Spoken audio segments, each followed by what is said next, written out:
Alright, welcome to the practice sheet for Unit 1.2. We're looking specifically at the properties of numbers, the algebraic properties.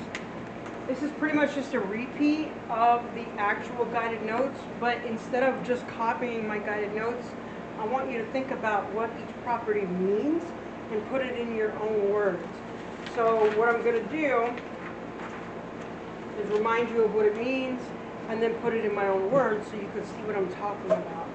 Alright, so commutative property, we defined commutative property of addition or multiplication as the order of the values doesn't matter. So when you're adding or multiplying, you can move them around, right? That's commutative property. So put it in your own words. The idea that when adding or subtracting,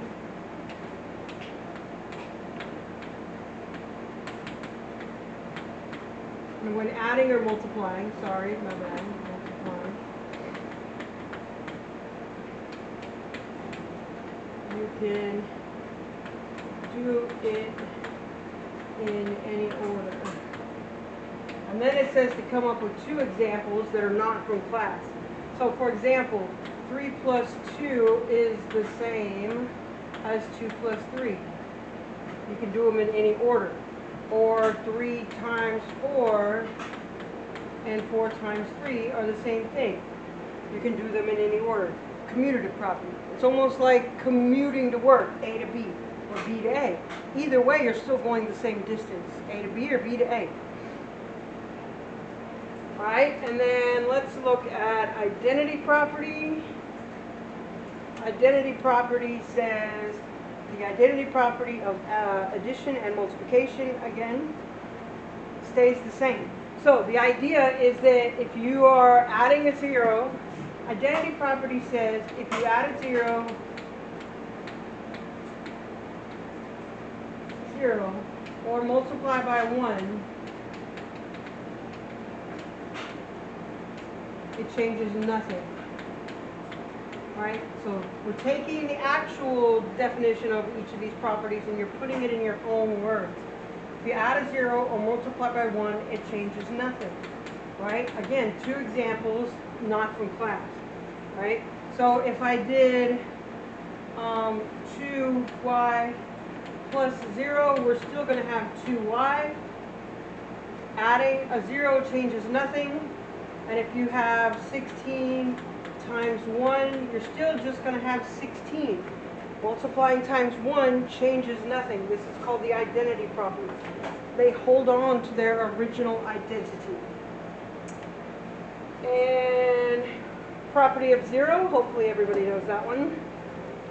Property of 0 says that when you're multiplying by 0, it's always 0, right?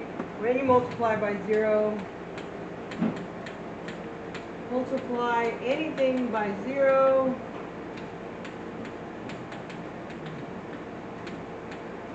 you always get 0. And this is where you get to have a little fun creating a really wicked equation, right? So you could say 3x plus 2y minus the square root of 9 multiplied by 28 minus 3. And then you can put it in brackets and say times 0. It doesn't matter what comes first. If it's times 0, your answer is 0. Right? Anything times 0 is 0. It's really that simple. Alright, and then I introduced a couple of new properties. Reflexive property. Remember, that one had to deal with mirror images. Right? The idea that something is itself. B is equal to B. 5 is equal to 5. Right? Put that in your own words. Symmetrical property, which is that the left and the right side don't look the same, but they hold the same value. Right? So the left side can look like 24, and the right side could look like 6 times 4. Even though they don't look the same, they have the same value. They're symmetrical. They're balanced. Right? And then transitive property, it takes symmetric property and extends it indefinitely. Right? Basically, in your own words again, if A is B and B is C, then A is also C, right? Explain it to me in your own words, right? So example, if 5 is, let's go with a bigger number. I like 16. 16 is 4 times 4, and 4 times 4 is 4 squared. Then 4 squared also has to be 16. Transitive property says, yeah, you can make as many stops on the transit subway as you want, and they're all going to be equal. They're all going to be equal. I could do this forever, right? So 16 is 32 divided by 2. It's also 16 over 1. You get the idea. I could write 16 a 1,000 different ways. It's also 10 plus 6.